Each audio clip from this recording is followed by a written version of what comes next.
My husband secretly rekindled his relationship with an old flame behind my back.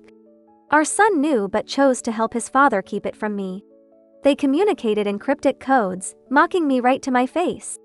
Then, I had a car accident and unexpectedly gained the ability to read minds. While they continued to ridicule me openly, I began preparing to remove them from my life. Since they longed to be a family of 4 with the old flame and her daughter, I decided to let them have their way and set them free.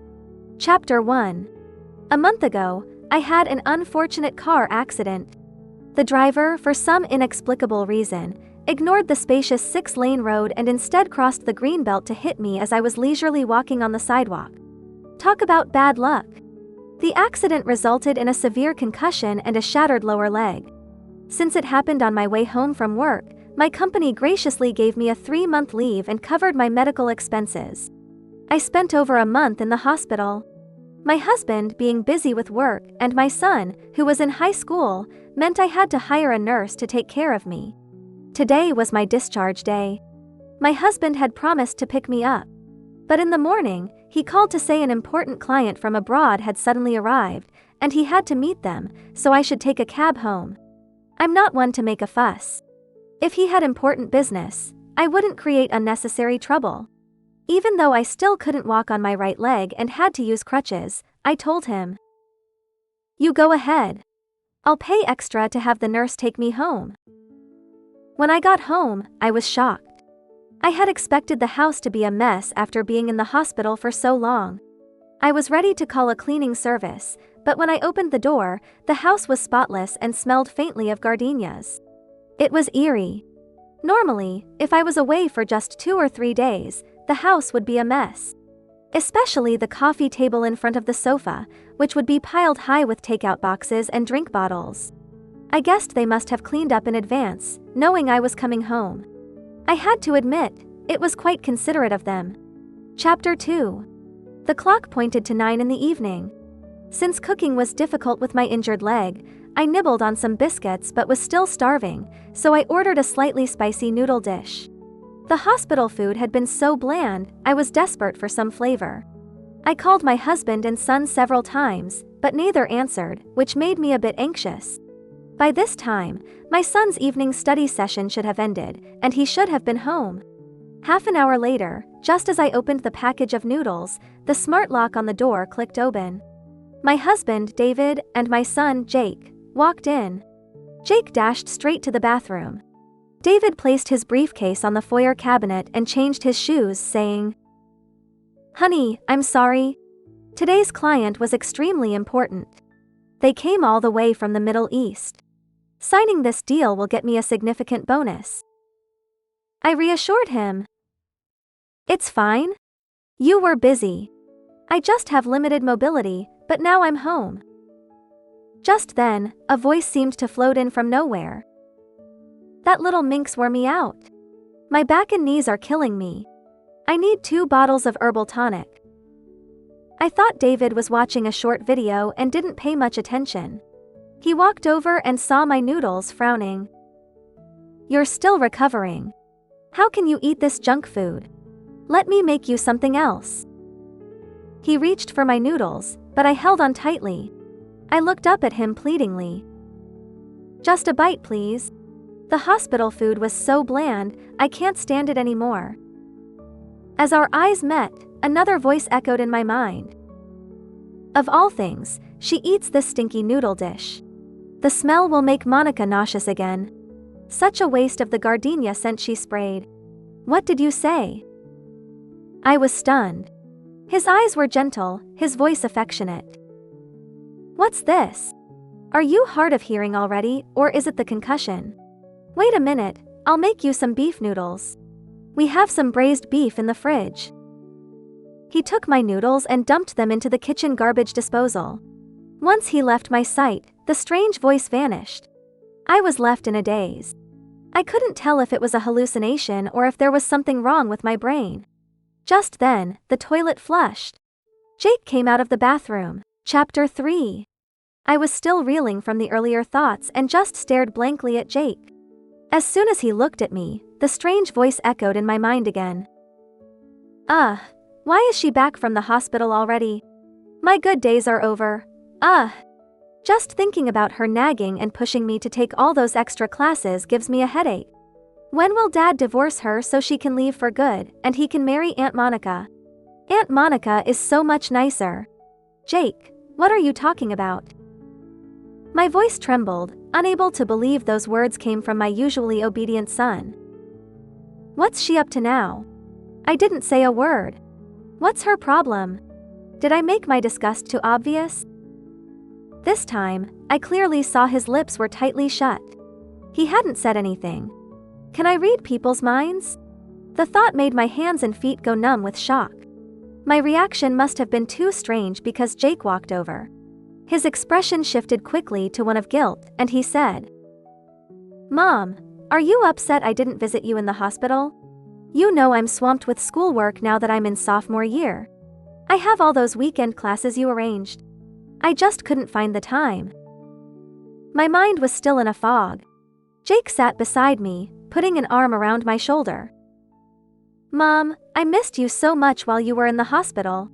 I missed your braised ribs and garlic chicken wings. Look, I've lost weight."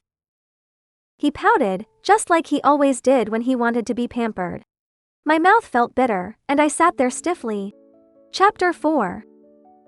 Mom, can you make braised pork tomorrow? I haven't had it in so long. Jake looked at me with eager eyes. But his thoughts were saying, if she makes it tomorrow, I can take it to school and share it with Mia. She loves braised pork too. Looking at her up close, she really does look old and ugly, nothing like Aunt Monica. No wonder Dad is planning to divorce her. And Aunt Monica is so gentle, always speaks softly. What can Mom even compare with? I bit my lip hard, afraid I would burst into tears the next moment. I was unconscious for 2 days after the accident after suffering a shattered lower leg. Although I was discharged, my mobility was still limited. The son I had raised for 16 years didn't care about my health at all. He was more concerned with when his father would divorce me so they could live with another woman. At that moment, it felt like 1,000 arrows were piercing my heart. Since Jake was born, I had dedicated myself to him, spending almost all my earnings on him. I had always provided him with the best food, clothes, and various extracurricular classes with top instructors. From middle school, I sent him to summer camps or study programs abroad every year. Thanks to my support, he had won numerous academic awards, competition prizes, and leadership accolades. I had spent all my dowry and savings on him, worrying myself sick over his future.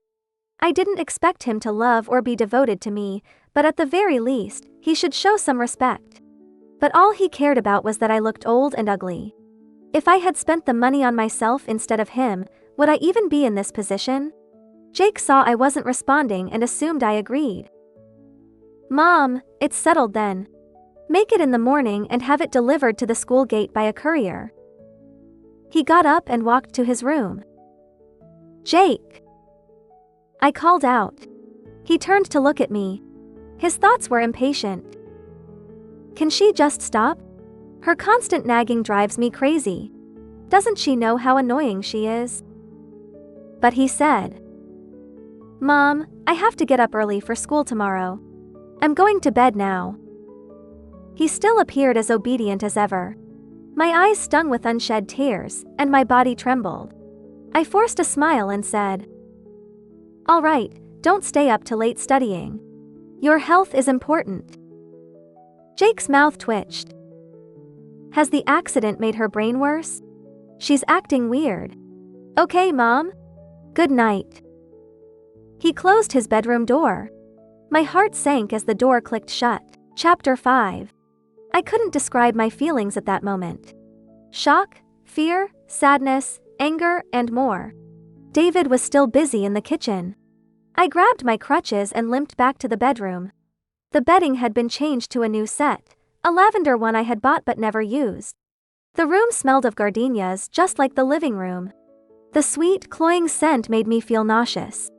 I hobbled to the adjoining walk-in closet. It had the same scent. David's suits and shirts were neatly ironed and hung in the closet, even color coordinated. It was so obvious, so blatant. Even an idiot could tell another woman had been in my home. If we had hired a professional organizer, they would have tittied all the closets, not just David's. The gardenia scent filled my nose and mouth, making me dry heave. David's voice called from the living room. "Honey, the noodles are ready. Come and eat while they're hot." I closed my eyes in despair. I wanted to ask, what is real? What is actually real? When I didn't come out, David came over, looking concerned. He saw me in the closet and seemed a bit flustered. "What's wrong? Are you looking for pajamas? Let me help after you eat. It's hard for you to bend down with your injury." His thoughts betrayed him. Damn, Monica's lingerie is still in the drawer. She forgot to take it. What if she finds it? I'll say it's a gift for her. They wear the same size, so she won't suspect. I followed his gaze to my lingerie drawer. He tensed visibly. Afraid I would start rummaging through the drawer, David quickly walked over to support me. "Come on, try the noodles. The beef broth is amazing." I calmly pushed him away and coldly said, "I'm not hungry. You eat it. I feel dizzy, I'm going to wash up and sleep." I added, "By the way, my leg injury means I can't risk you rolling onto it at night. I'll sleep in the guest room for now. Could you get my blue pajamas? It's hard for me to bend down." He looked relieved and quickly nodded. For now, I had no plans to expose his affair with Monica. I needed more evidence. Knowing your enemy is key to victory. I'd let them think they were winning for a little while longer. Chapter 6. That night, I slept fitfully, plagued by nightmares. The next morning, David got up early to buy breakfast. As I finished washing up and sat at the table, Jake rushed out of his room. There was a faint glow from his pocket, likely a phone screen. When did he get a phone? I hadn't allowed it, given how critical his studies were. I had only bought him a smartwatch. I didn't confront him, just quietly sipped my porridge, catching David's discreet signal. Jake quickly turned off the phone. David must have known about it. Jake grabbed a bun and stuffed it in his mouth. "Mom, don't forget what you promised yesterday. Make the braised pork and have it delivered to the school gate." I ignored him and continued eating my millet porridge. Jake looked displeased. David quickly intervened. "Jake, don't be unreasonable. Your mom just had surgery and can't cook. If you want, I'll take you to that private restaurant later for some braised pork. It's just as good as your mom's." He winked at Jake. Jake's eyes lit up with cunning. "Great, Dad. Let's go there tonight." Then he turned to me. "Mom, Dad, and I won't be home for dinner. You should order takeout." Father and son shared a knowing smile. After eating, Jake said, "Dad, Mom, I'm off to school. No evening study session today, so I'll head straight to the restaurant." He ran out in new basketball shoes. I recognized these shoes. He had begged me for them last month, but I refused. They weren't available in the country yet and cost over $2,000 from resellers. Who bought them for him? David didn't eat the food on the table. Instead, he toasted a slice of whole grain bread and poured a cup of black coffee. No wonder he looked slimmer and more spirited last night. He was on a diet. We ate in silence, the atmosphere awkward. David sensed the tension and explained, "I got a gym membership recently.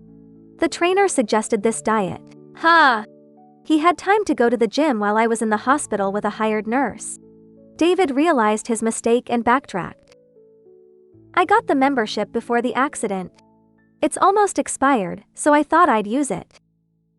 He looked at me, hoping for understanding. But his thoughts were different. How could I not work out?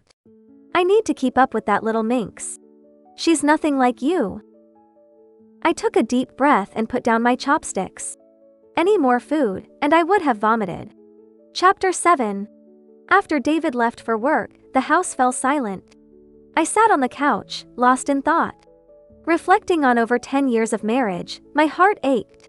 I had been my parents' cherished daughter. For him, I moved to this city and worked hard to relieve his burden. I bore and raised our child. But what did I get in return? Maybe I never really knew this man. Tears streamed down my face. Thinking of Jake's complaints about my pushing him to study and enrolling him in extra classes made me realize I had been too eager to give. If he didn't want it, why should I force it on him? If he didn't want to study, then he didn't have to. Keeping the peace would be easy. I hired a housekeeper to help during the day. I couldn't cook or shop with my injury, and relying on David and Jake was out of the question. I also needed someone to help with errands. The first thing I did was have the housekeeper push my wheelchair to cancel all of Jake's extracurricular classes and tutoring. I paid the penalties for canceling the lessons and tutors. Horse riding lessons and the pre-booked winter study trip to Europe were canceled. Most classes would refund from the next month since they were halfway through this month. That was fine. Jake could endure 2 more weeks before his freedom. In total, I got back over $10,000. Thinking of the money I had wasted on an ungrateful son made me wince. Chapter 8. I hired a private investigator to gather evidence of David's affair. If I were to divorce, I needed solid evidence to ensure a fair share of our assets. Since I couldn't rely on fidelity, I needed something else in return. While reviewing our assets, I found that David had transferred money to someone named Monica 6 months ago but stopped after 2 transfers of $10,000 each. Then he started frequently spending large sums at a liquor store, ranging from hundreds to tens of thousands. Researching the store's business license, I found it was owned by someone named Lisa, who had connections to Monica. This was clearly an attempt to hide assets. Transferring money to Monica's friend's liquor store, who would then transfer it back to Monica. A clever scheme. If he could play dirty, so could I. The next day, I booked the most expensive therapy package at a friend's rehabilitation center, costing $10,000 for a course. I signed up for 3 courses. Ensuring my leg healed properly was worth it. Since Jake thought I was old and ugly, I also booked every treatment at a friend's beauty salon. Bought new clothes, shoes, and had gourmet meals, real expenses. Saving money for those ingrates? No way! I would spend all the joint account money. The court couldn't deny my need for medical treatment and beauty care. David's blatant asset transfers would be clear to the court once I exposed his affair. David felt confident because he thought I was clueless about his affair with Monica. I had a strong sense of pride and could have impulsively signed divorce papers if he pressured me. Weeks passed. Jake's extracurriculars and tutoring stopped. The private investigator sent me a compressed file. I opened it to find photos, videos, and recordings. There were photos of David and Monica at hotels, and even David dining with Jake and Monica's daughter, looking like a happy family. The investigator also dug into Monica's background. Her name was Monica, and she had been David's childhood friend and first love. Her father sold her to a man to settle gambling debts when she was 20. Though the man was a gangster, he treated Monica well, so she remained delicate and pampered even after her daughter reached high school. 2 years ago, the gangster died in an accident. Monica moved to David's city, hoping he would help her daughter get into a good school. David used his connections to get her daughter, Mia, into Jake's class as a temporary student. Their affair began when Jake started high school, and Jake had known all along, choosing to keep it from me. Seeing the evidence, I clenched my fists, nails digging into my palms. If David had asked for a divorce decently, I wouldn't have fought it. We could have fairly divided our assets. But they treated me like a fool, deceiving me. My body trembled with cold fury, feeling like I had fallen into an ice pit. Chapter 9. That evening, Jake and David returned home. They spoke in their usual cryptic codes, thinking I was clueless. "Dad, that tie looks great. The person who picked it has excellent taste, much better than Mom's." David beamed. "A client gave it to me. I thought it looked nice, so I kept it. Didn't expect her taste to be this good." They laughed together, treating me like an idiot. I interrupted. "Jake, now that you're a sophomore, your schoolwork is heavy. I canceled all your extracurriculars and tutoring." Jake's face froze. "Why?" I picked up a piece of food and tasted it. It was sweet and sour, a flavor I hated. I spat it into a napkin and threw it away. Disgusting. David's face darkened. I guessed this was Monica's preferred flavor, and he had been cooking it for weeks.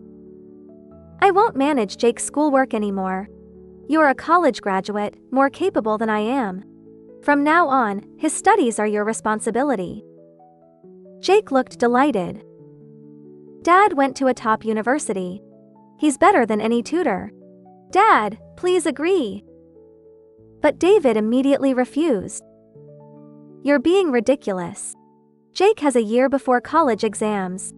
How can you cancel his tutoring? I'm too busy with work to manage his studies. I expected this. But his schoolwork is already heavy. Extra classes will only add to his burden. If you're worried, just focus on his weak subjects. David opened his mouth to object, but I cut him off. It's decided. I turned to Jake. Tell your dad which subjects you need help with. He'll take care of it. David's face turned livid. Seeing Jake's eager expression, he reluctantly agreed. Chapter 10. Jake was 16, in his rebellious phase. I reflected on whether I had been too strict, causing his resentment. He was still my son, whom I had carried for 10 months. I couldn't let go entirely. So, I decided to give him one more chance. If he showed even a hint of remorse, I would forgive him. I set up a test. I chose a photo from the investigator's file showing David and Monica in an intimate pose. When Jake came home, I sat on the couch, tears streaming down my face. He hesitated, then came over. Mom, what's wrong? Jake. I sobbed. Your dad is having an affair. Jake stiffened and asked. How do you know? I handed him my phone showing the photo. A colleague saw your dad with a woman, acting close. Look, she's almost hugging him. Isn't this an affair? I watched his eyes. Didn't her colleague have anything better to do? How do I cover for Dad?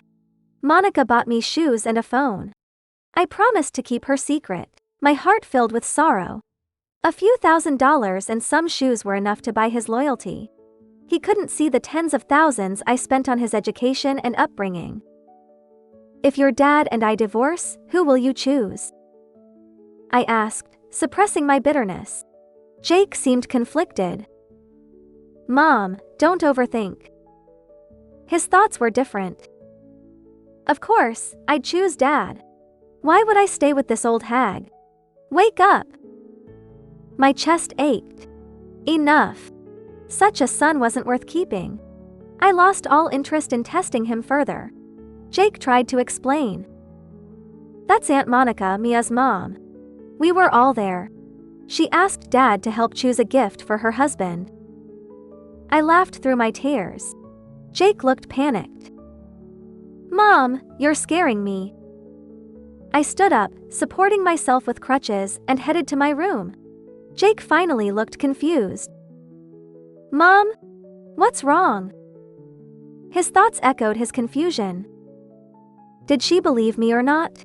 She's acting crazy and making me nervous. Chapter 11. I let go entirely. No more housework, no more supervising Jake's studies. If he wanted to study, fine. If not, I didn't care.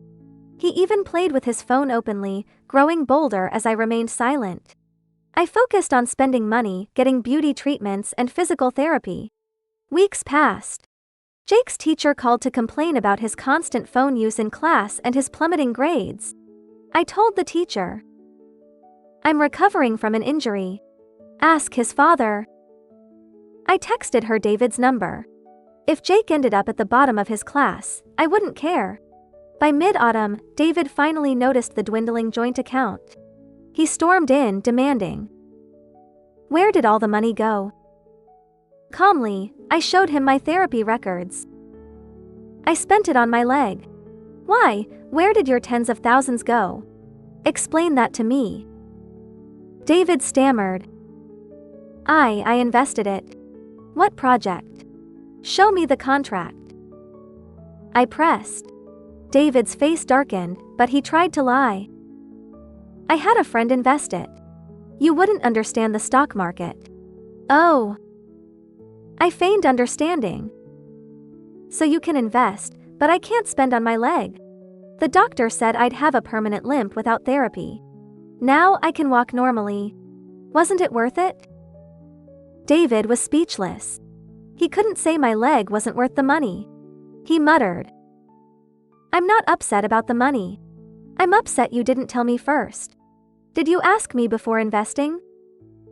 I shot back. David's face turned all shades of dark. Chapter 12. Once my leg healed, I filed for divorce. I had gathered ample evidence of David's affair and asset transfer. My lawyer assured me that transferring assets during marriage was illegal, and he would fight for a favorable settlement. He was a top divorce lawyer in the city.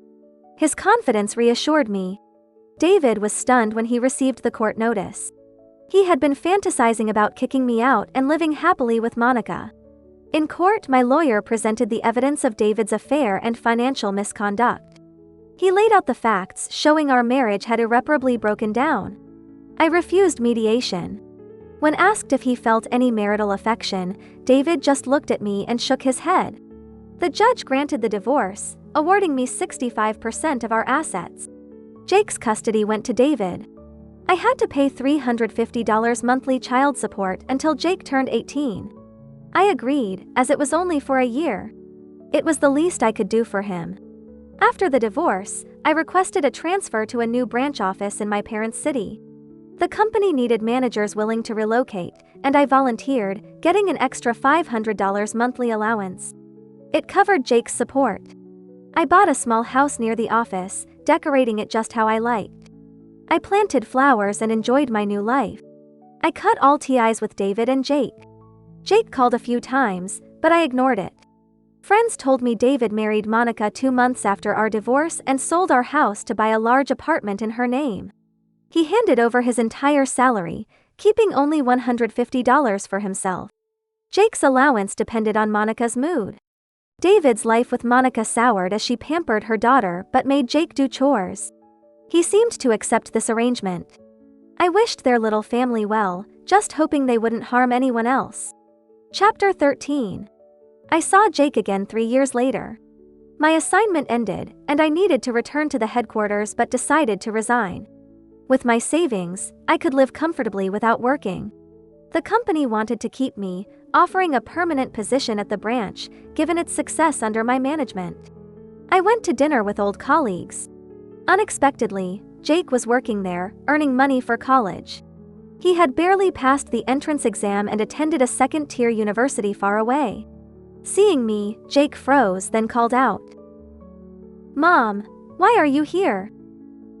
I ignored him and continued chatting with my colleagues as we headed to our private room. After dinner, as we all went our separate ways, I walked to the underground parking lot. Jake intercepted me. I took a good look at him.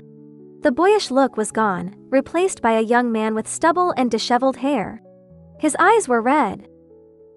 "Mom, why haven't you answered my calls all these years? You divorced Dad, but did you have to abandon me too?" I didn't feel like explaining. He knew the reasons better than I did. He started crying. "Mom, I miss you. Dad doesn't care about me. Monica controls everything. I even have to work to pay for my college. Do you know what I've been through?" I coldly replied, "I don't know, and I don't care." I turned to leave. He grabbed my arm. "Mom, what did I do wrong? I never meddled in your marriage. I never hurt you. Why do you hate me?" I retorted, "You really think you never hurt me? You and your father's betrayal, did you think I didn't know?" His eyes turned redder, like a cornered animal. "You filed for divorce first. You abandoned me and Dad. No wonder they say women have the most poisonous hearts. You're so cruel." He spat. I reminded him, "Do you really think I didn't know about your secret dinners with Monica and her daughter? Do you think I didn't know what you were thinking? Since the day I was discharged from the hospital, I've known everything you and your father thought, including how you called me old and ugly and mocked me with your secret codes." His mouth fell open, tears streaming down his face. I turned and walked away. He cried out behind me, "Mom, I'm sorry.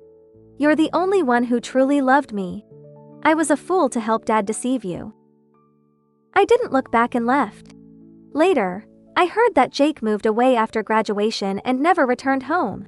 David and Monica divorced. She had connected with another man, feeling safer with him. David tried to get her back but was beaten and had his arm broken. After surgery, it never fully recovered. Giving up on Monica, David started looking for me, hoping to reconcile. He asked friends to find me. When my friends told me, I laughed. I wanted nothing more than for him to stay far away from me for good.